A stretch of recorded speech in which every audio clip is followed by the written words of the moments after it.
Oh,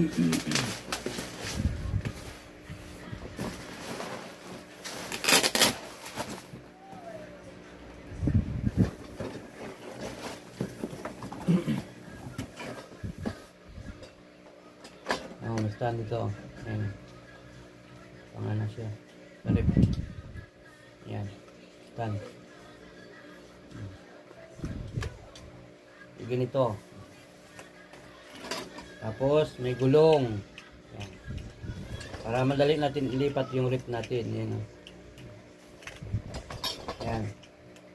Apat to, apat. Apat na gulong. Ayan, apat na gulong. Oh. Ayan, apat. Tapos walong ganito, walo. Siya yung isisilbing stand din sa ilalim. Ayan. Tapos may libre siyang screw. Ayan. At tip measure. Ayan. Oh. Para susukatin gaano kahaba yung paglalagyan natin. Tapos meron siyang ano, yan sa kanto-kanto ilalagay yun. Ayan. Yung kulay ano. Ayan. Ayan. So, dito siya. Lalagay siya para hindi mag-slide. Tapos to, may ano siya, may stainless na ipapasok dito. Pag ganyan, pag yan. Para sukatin yung gaano kalaki yung rip. Ilalagay. Papatong.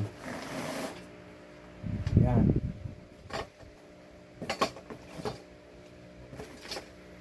Saka may manual. Yan.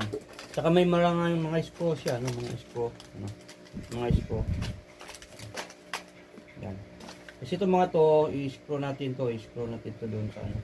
Dito to i-screw dito. Yan. Walong ganito guys. Ay apat. So corner yan, yung corner.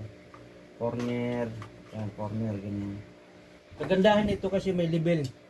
May level na siya, oh. May leveling na. Yan, kung gaano kapatag, yan. Yan, level na siya. Yung ito, para dito yan, oh, para hindi siya madulas. Yan. So, i-try natin.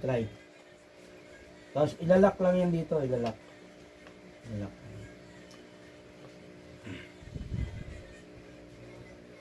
Yan. Tapos, ilak.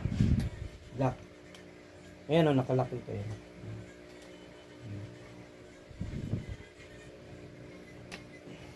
Yan. Ilalak siya. Kung gaano ka, ano yung ito na ilalagay. Apat to guys. So, bawat corner. Ayan. Diba? So, isa pa.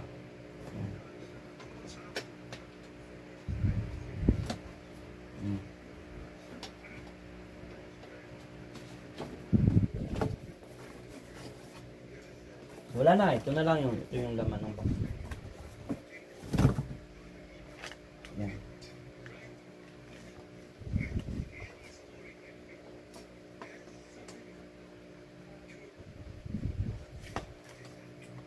Yan.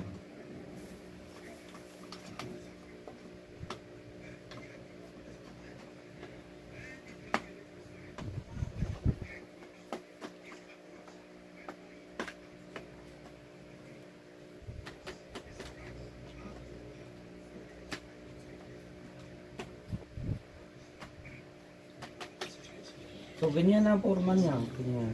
Tapos, lalagyan natin ng gulong. Ilagay muna natin ito mga to. Yung gulong muna, yung gulong.